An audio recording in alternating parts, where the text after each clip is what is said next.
as you heard during the introduction, I am very much the educator. I was a middle school teacher for quite a while and a professor on the university level. And so as I facilitate workshops and presentations, I present as that educator that I am. So let me share my screen. Someone please give me a thumbs up and let me know you're looking at emotional intelligence. Are you seeing the emotional intelligence screen? Okay, perfect, perfect. So thank you so much for your attention for emotional intelligence for successful communication. Again, my name is Nissa Williams. I am a certified emotional intelligence coach and consultant. I'm actually a certified social and emotional intelligence coach and consultant. And as you all spoke of earlier, emotional intelligence deals with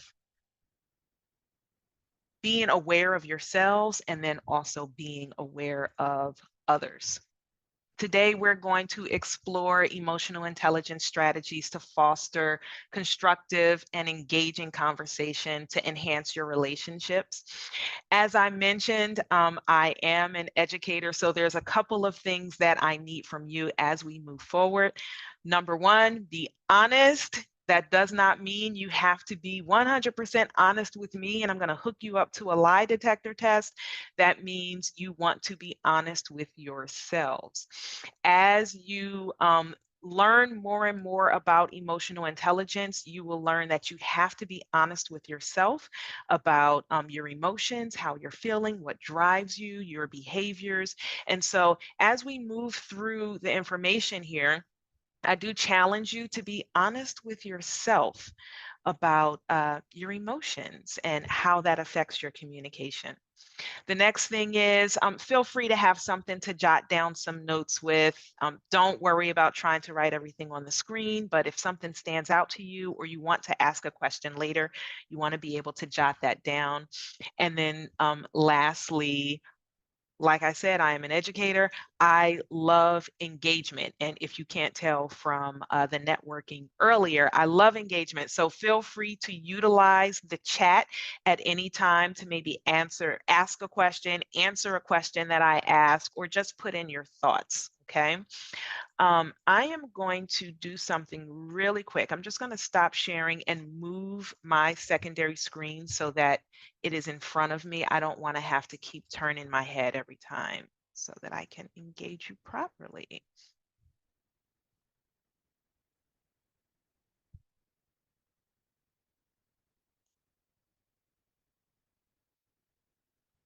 All right. All right, I'll take one more thumbs up from someone and let me know if you can see the screen that I just shared. Thank you. All right, so we're gonna jump in and I wanted to share this picture with you. This is me about 5 years ago, and this is, she was my boss at the time, and she turned out being one of the best bosses that I've had.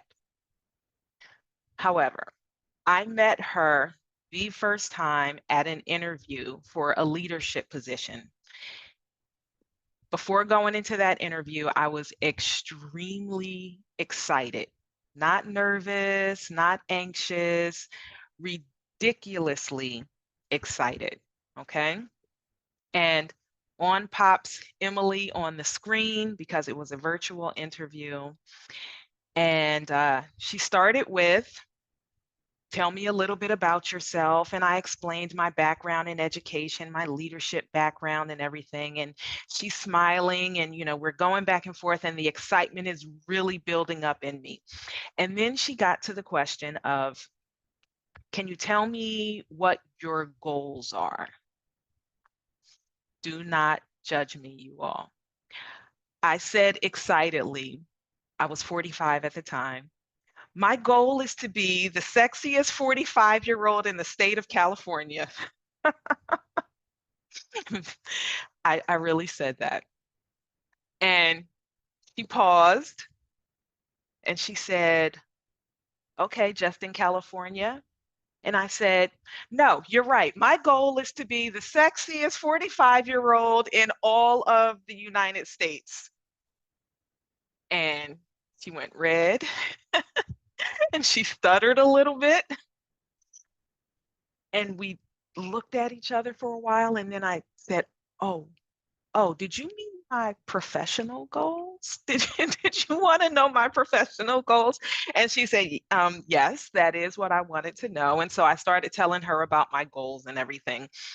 It was one of the most awkward and embarrassing moments in communication that I have ever experienced. And this was 5 years ago, and I still talk about it to this day.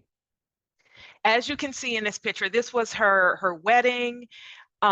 It turned out very well. We became great friends. She is no longer my boss, but at the university, I've become known as someone not who just spills and says crazy things at any time. No, but someone who is authentic and will just share what it is that is on her mind.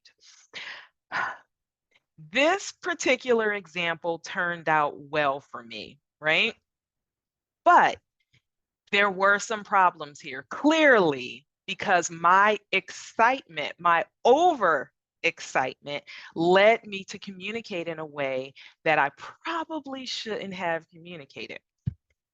This is a funny story, but can you think about times when perhaps you have communicated in a way that you should not have communicated, whether it be verbal, in written communication, in your body language, in your tone, due to the emotions that you were feeling at the time? We're going to talk about that. So we're going to talk about what is EQ. We'll talk about some disruptive emotions, and then we're going to get into a 4-step strategy to control your emotions and the behaviors that you have because of those emotions in order to communicate effectively. I loved that we opened up this meeting with the question, what is emotional intelligence? And this is my textbook definition here. Emotional intelligence, or EQ, is the ability to be aware of our own emotions in the moment and to use that information to manage ourselves and manage our relationships. You'll see that I have in italics there, in the moment. How many times in hindsight have we said, oh my gosh, I said such and such because I was upset, or I did such and such because I was anxious or frustrated or overly excited? Have you had those moments where you're laying in the bed at 3 o'clock in the morning, perseverating on things that you said or could have said due to your emotions a year ago? Well, when you hone your emotional intelligence skills, you hone the ability to recognize what's going on in the moment so that you can use that information to manage yourselves and manage your relationships. I always like to show this when I get started. There is a 4-quadrant model to emotional intelligence. You'll also see on the screen here SEI, or social and emotional intelligence. Those 4 quadrants are self-awareness, other awareness, self-management, and relationship management. We're going to stick right here with self-awareness, which is the cornerstone of emotional intelligence and any positive change, and self-management. When I consult or coach teams, couples, parents and children, we move into the other awareness. The other awareness and other management. Okay. Underneath self-awareness is, of course, emotional self-awareness, and underneath self-management is behavioral self-control. So understand that those are the 2 things that we will be talking about today. So I have a question for you. What are some positive and negative emotions that you've experienced? If you can just type in the chat and let me know, what are some positive emotions and negative emotions? Positive and negative.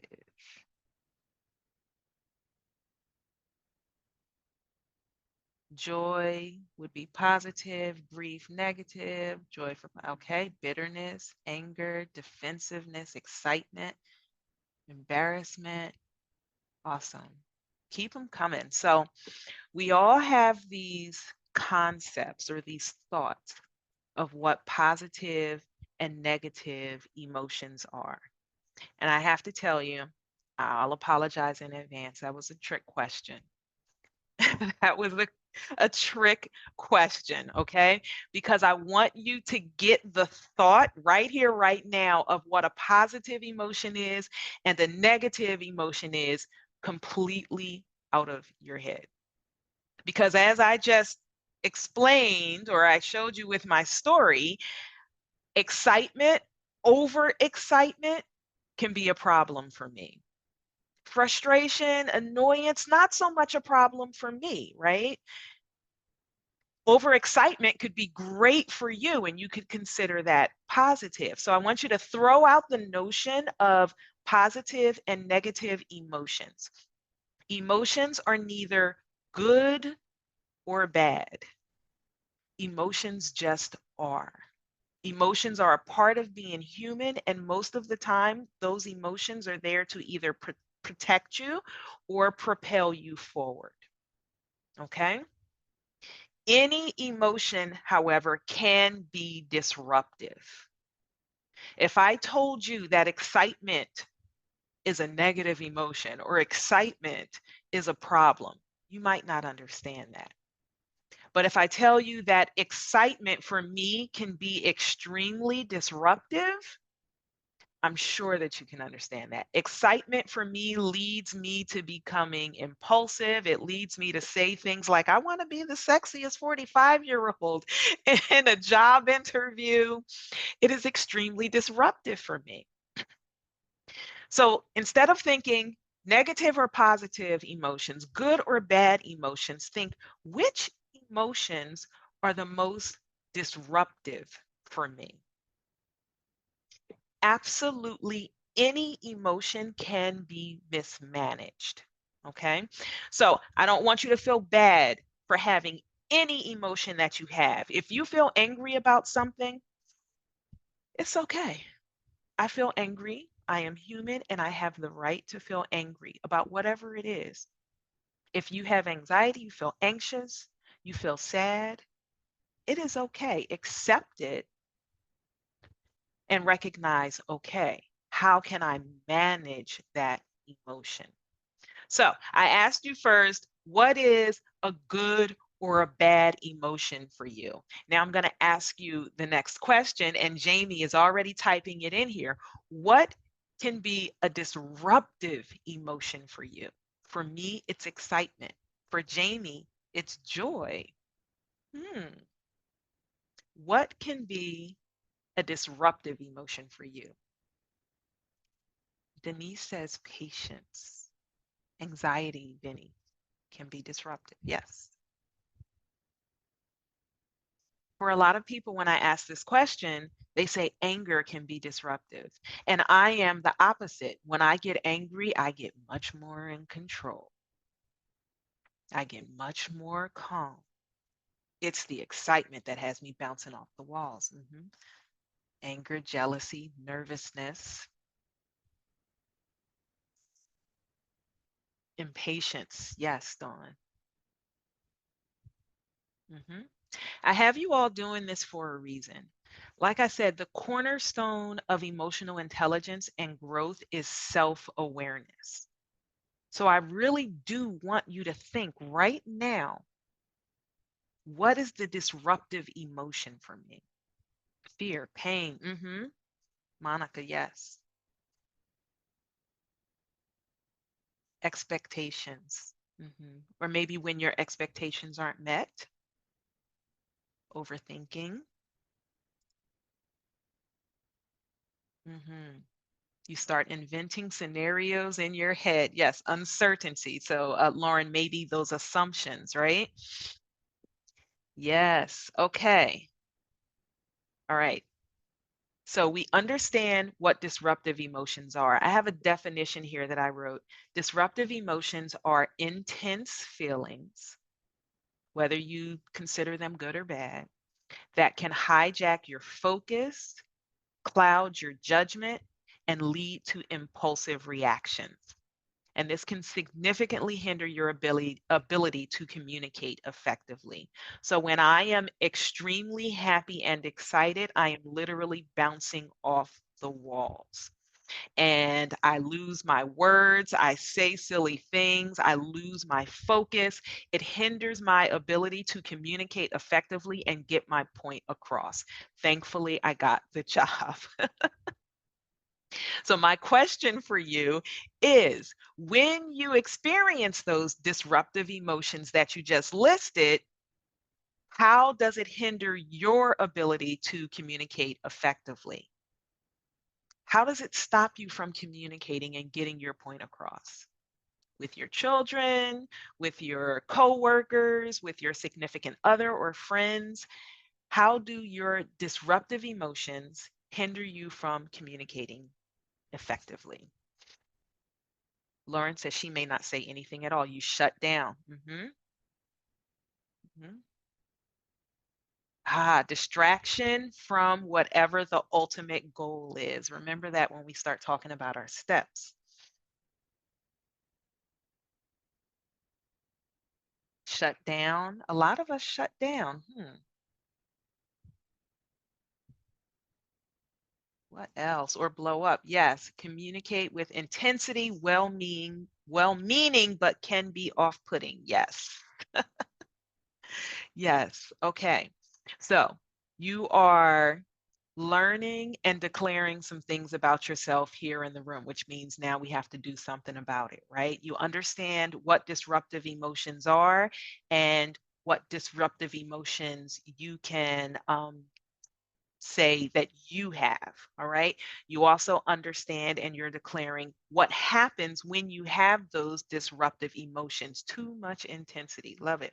The question is, what do we do about it? So I want to give you a 4-step strategy to manage your disruptive emotions. And before I jump into that, I want to say, I say this a lot. Emotional intelligence is not rocket science at all, but we like to pretend like it is. So, for example, a lot of the questions that you asked this morning, right? The answers really aren't difficult. Listen, understand how you feel. It's not difficult. What is difficult, though, is putting it into action consistently. What is difficult may be recognizing your emotions in the moment and doing something different than what you've always done. So, I'm going to give you some steps and understand that I give you these steps not as something I Googled and said, okay, these are some good steps to present. I literally do them. I do them when I'm overly excited. I do them when I'm angry or frustrated. I do these steps with my children. I do these steps with my colleagues. Okay. And in the beginning, it feels cumbersome. In the beginning, it feels like, you mean I have to stop and think every single time I'm trying to have an interaction? You mean I have to worry about how I am going to behave with every single interaction? That's the rocket science part because it feels cumbersome. But you know the saying, practice makes perfect. The more that you do it, the easier it becomes. And then before you know it, it literally is second nature and it's something that you can do within seconds. Okay. So, the very first step when you are communicating is to pause. Be very intentional about taking a pause. And you do this for two reasons. Number one, you want to control the pace. There are very few things that we have control over. I mentioned earlier, we cannot control other people. We can only influence them. Well, you can influence them to move at your pace.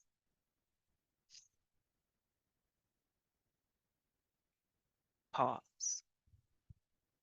The other reason you're taking that pause is so that you have the opportunity to focus on yourself. You cannot listen to or communicate with anyone else effectively if you are not first focusing on yourself. So when you take this pause, you're asking yourself this question: how am I feeling right now? What emotions do I have? Are these emotions disruptive to me?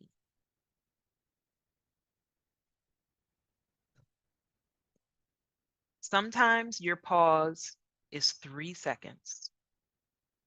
Sometimes your pause before you respond to an email or respond to a text message is 5 minutes.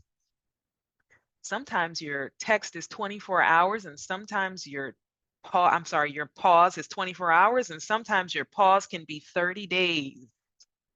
And I'll tell you a story about when I had to take a really long pause, okay? But you can control your pause and your opportunity to focus on yourself.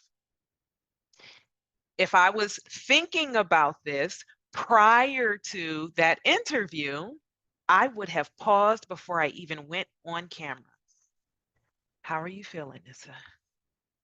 You are incredibly excited. When you're incredibly excited, you can say some crazy things.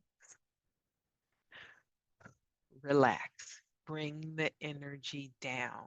And I say that to myself a lot, especially before going on camera. Bring the energy down. So the first thing you want to do is be intentional about taking your pause. The next thing that you want to do is investigate. And we've talked about this. What emotions are you experiencing? Are those emotions disruptive? Are you focused on the goal at hand? Or are you bouncing off the walls or red with anger or distracted from anxiety or confused even about your goals and what direction you want to go in? This is that part where I said be honest. This is the part where you want to be honest with yourself without judgment. I am very sad right now, and that's okay. I am very angry right now, and that's okay. It is not good or bad, it just is. What are my emotions saying that I need? And how can I focus? So you want to pause for however long you need and investigate your emotions, being honest with yourself. The next step is to acknowledge your typical behavior. Again, be honest with yourself. How would I like to respond? I am angry. I am about to talk to this person. How would I like to respond? I want to fly off the handle, right? It's okay. Say that to yourself. Acknowledge it without judgment. This is how I would like to respond. But what is your goal? My goal is to come to a common goal, or my goal is to understand what it is that the other person needs. And then acknowledge if you are able to respond ideally right now. Can I respond ideally in order to reach our goal? Given how I want to respond, if the answer is yes, you move forward. If the answer is no, you elongate or extend your pause. So you are going to pause. You are going to investigate to understand what your emotions are at the time. Be honest with yourself without judgment. Acknowledge your typical behavior. What would I typically do? What do my feelings tell me I want to do? Recognize what your goal is, and then determine if you are able to respond ideally right now. And then you choose. This sounds so simplistic, but we leave our power on the table by not choosing our response or our behavior in so many situations. And we just kind of blow around like a feather in the wind, responding to our emotions or because of our emotions. You actually have a choice, but you can't take that choice or make that choice if you don't first do the other steps. So at this point, this is when you want to choose an appropriate response or choose an appropriate behavior. And yes, Jamie, it is simple, yet not always easy. And like I told you, in the beginning, years ago, these steps were difficult for me. But emotional intelligence is an ongoing process. It is not something where you say, okay, I went, I got certified, or I've studied it, and now I'm the master. No, it is something that you are continuously practicing and growing. So I want to go back to the very first step here. And I gave you an example of, a lighthearted, funny situation where my communication faltered because of my disruptive emotions. But I want to talk about when I had to use these steps not too long ago in order to make sure that I got to a great place with a friend of mine. So my family experienced a traumatic event, and because of that, my emotions were all over the place. Fear, confusion, sadness, extreme anger, frustration, consistent anxiety. And I had a friend who was someone I considered to be one of my closest friends who did not respond in the way that I thought they should have responded. Didn't respond to me or support me. And so when I got a text message from her, the anger flashed. Now, I did say earlier that when I get angry, I get more controlled, right? But it was anger mixed with all of the other emotions. And I wanted to give it to her in that text message. But of course, I've learned, right? So I had to pause. I was very intentional about taking this pause and not responding to the text message. I needed to control the pace because if I went at her pace, this was going to go out of control really, really quickly. And I said, I need to pause here and focus on myself and really understand how I'm feeling. Am I very angry at her? Or am I very angry because of the situation? Am I going to lash out at her unnecessarily, or do I just feel like lashing out because of the situation?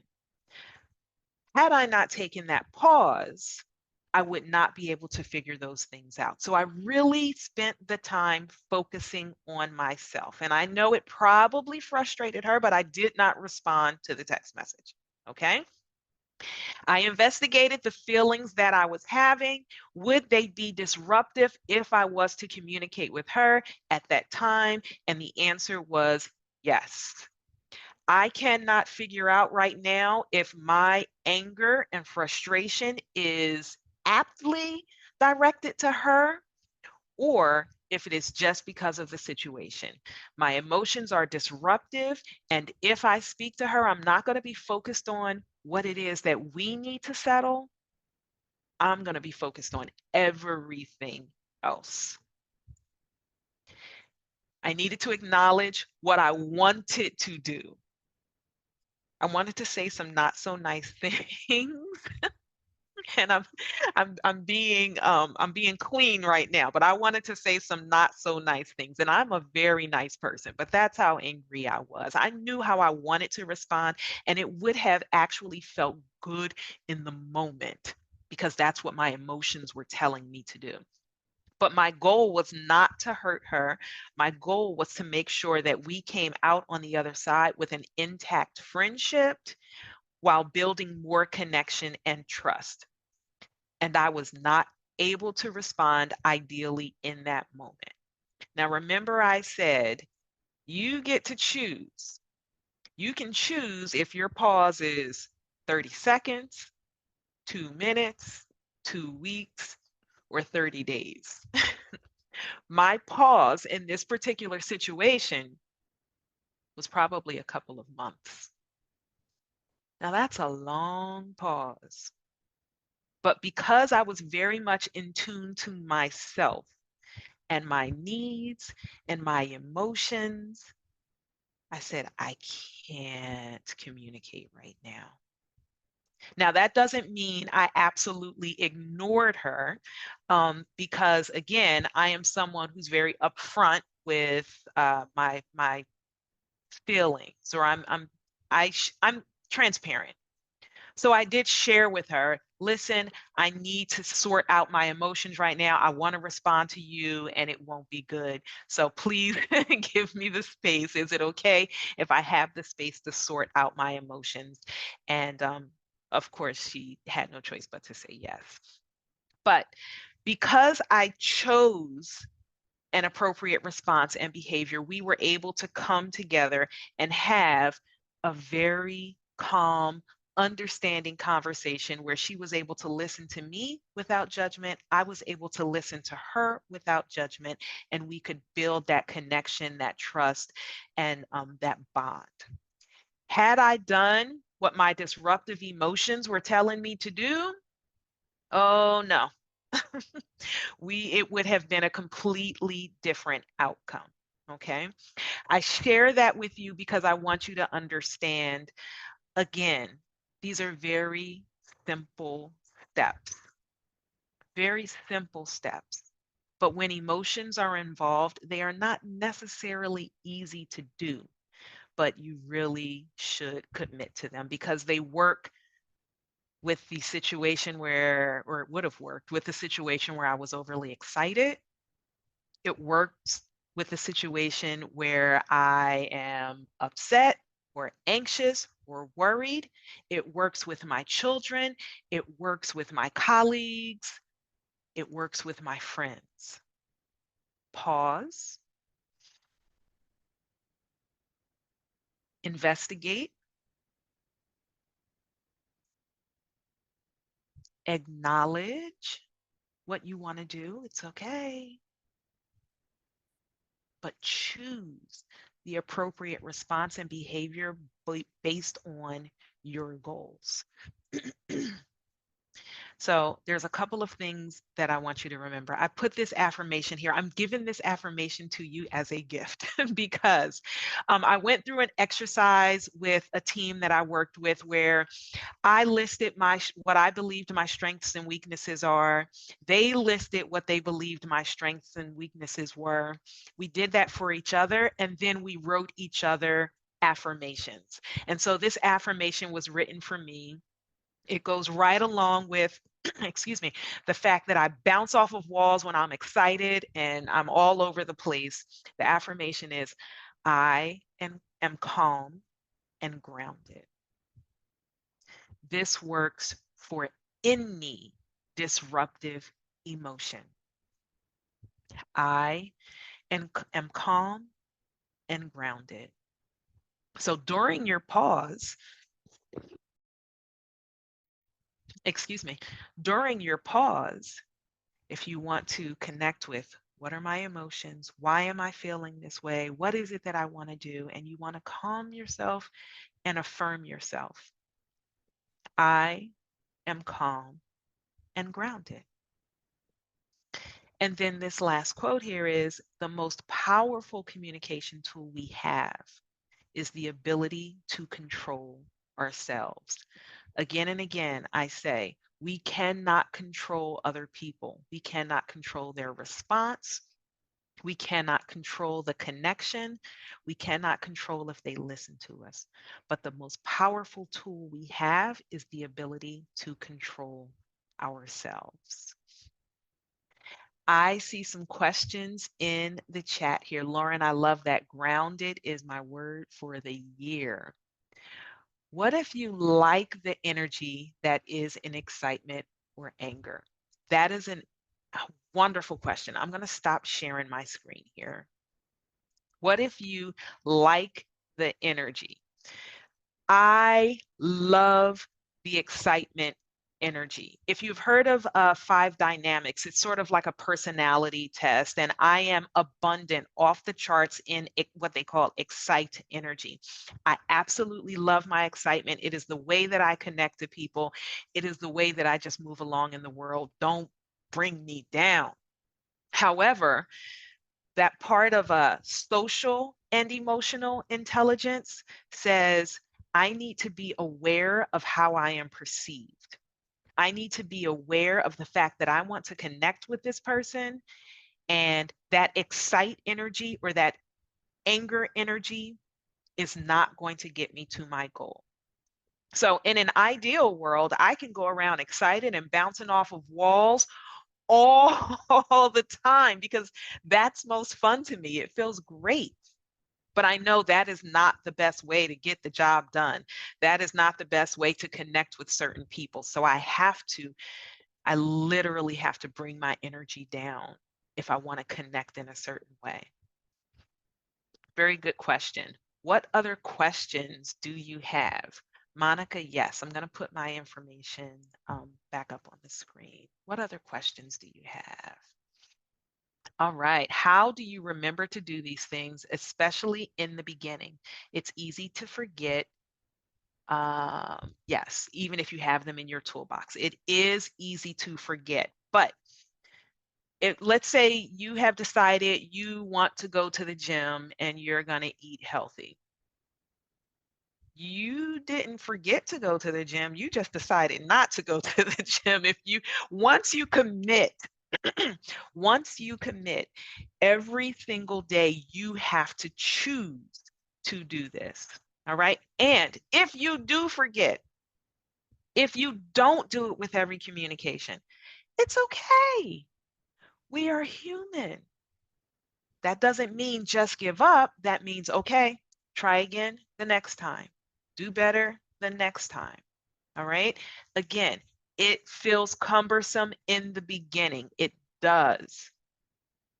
But after a while, it becomes second nature. When I tell you, I can be in the middle of a meeting and you will never know that I am pausing. I am bringing my energy down because I know it's disruptive. I am focusing so that we can get to our goal. And I do it with everyone in almost every situation. It becomes second nature. Yes, we are human beings having a human experience. One of the things I say all the time is emotional intelligence is giving, or social and emotional intelligence is giving others permission to be human. Because really, that's all we want. We just want the permission to be human and have feelings and needs and desires and drives and all of that. Yes. Any other questions? Let's see. And feel free to hop on the mic. It's okay. Can I say something, please? Absolutely. Please do. Well, I'm just going to say this out loud. I heard that you said that you were in California, and I'm just Yes. talking out loud. I don't know if this is a nonprofit or a for-profit business, but out of all 50 states, the state of Maryland has one of the most vigorous programs for minority and disadvantaged business company. The only difference between the two is minority is state money and disadvantaged is federal money. There's a lot of agencies that could use what you're doing And so I'm just putting it out there. I don't, I'm kind of an expert in that field, but I'm like, man, what you're saying, a lot of large agencies can benefit off of. And I would say leverage the fact because you're considered to be a double minority. That makes sense. So Yes. they're looking for ways to help their organization or their agencies grow. So, but this is some awesome information. So thank you for sharing this. Thank you very much. And yes, in California, as well, and so I do actually contract with organizations in order to share this message. Yes, I appreciate that. All right, I am going to share my screen again so that my information is up here for you to connect with me. Where's my sharing?